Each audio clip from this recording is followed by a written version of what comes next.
Hi, I'm Marissa, and the claim I'll be responding to is Niall Hafiz's speech on open source versus proprietary or closed source software.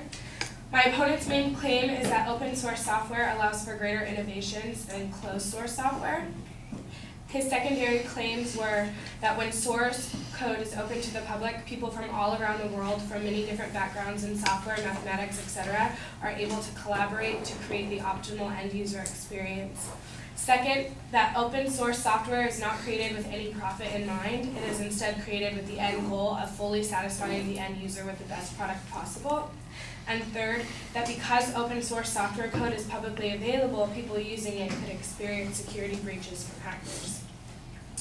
In response to my opponent's first claims, that source code being open to the public creates the optimal end user experience, all I have to say is that while there may be many people with backgrounds in software, mathematics, etc., this would also create the possibility that others without these credentials would be able to contribute to the source code.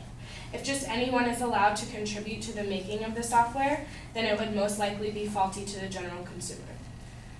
Second, in response to his second claim that open source software is not created with any profit in mind, I just need to say that not all open software is actually free to consumers. As a matter of fact, many developers charge a fee for their products. According to bloomtools.com, open source software is not necessarily free. Although it is developed for free by volunteers, developers can and do charge for open source software.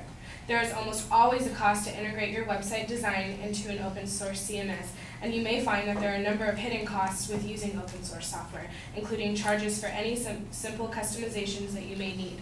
Therefore, there's a potential cost in using open source software, and the consumer would be paying for something that is not as reliable as closed source software. Also, this is a weak argument because when a person is working for something where they are not reaping any personal benefit, they will not necessarily accommodate all of the needs of the consumer, even if it was free. In response to my opponent's third claim, that because open source software code is publicly available, people using it could experience security breaches from hackers. I just need to say that this claim contradicts the first claim that he made, that having it open to the public creates the optimal end user experience. At first, he glorifies the fact that it's open to the public, and then he discredits it by saying that it could pose a security breach. This contradiction breaks down my opponent's entire argument. If having open source software available online to the public poses risks of security breaches, then it is clearly not the best choice for consumers, plain and simple.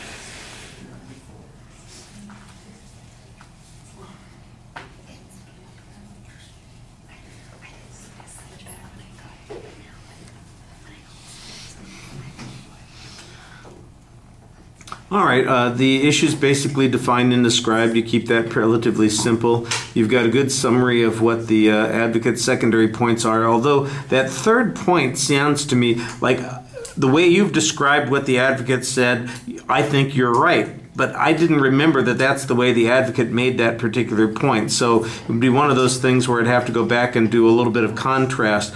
I may be remembering it a little bit differently. This is one of those times where maybe having the outline of the advocate originally would be helpful here, but I just already have too many pieces of paper that I'm shuffling through to worry about that. So there's a little bit confusion on that third point. On the first point, I think you've got a reasonable hypothetical example here. It would be more helpful if you had any information that showed how open source programs had experienced problems because of people manipulating them or inserting code that was potentially dangerous or problematic, or that it is in fact delayed, or it only copies what other people have done, for instance. Anything on that to kind of diminish the advocate's claim there, because it sounds pretty generic to begin with, and I think if you have something that's a little bit more practical and substantive, that would be more convincing. On the second point, I do think you have a nice counterclaim here that suggests there are often hidden costs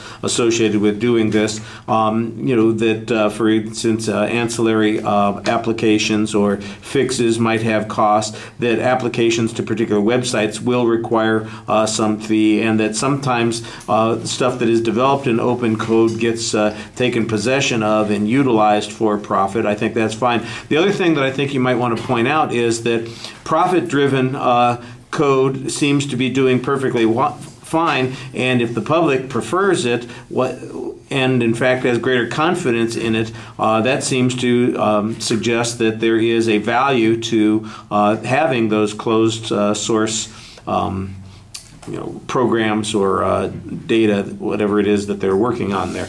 Like I said, on the third point, I thought there was a little bit of confusion, and if the way you've described what the advocate said is correct, then I think you're right that there is a they've substantially undermined their own claim. This would be one of those places where, again, if you had an example of somebody who was able to hack information because it was an open code, that it would be more useful to us. I don't know what all of those viruses and spyware and all of those kinds of codes do in the programming issue, but if they gain access, for instance, because there are vulnerabilities in open code, that would be something that could really be convincing on that point. And like you said, I don't remember what the advocate's evidence was on it. If you could be precise in citing it and maybe even going to that source and quoting it more directly, I think that would be helpful.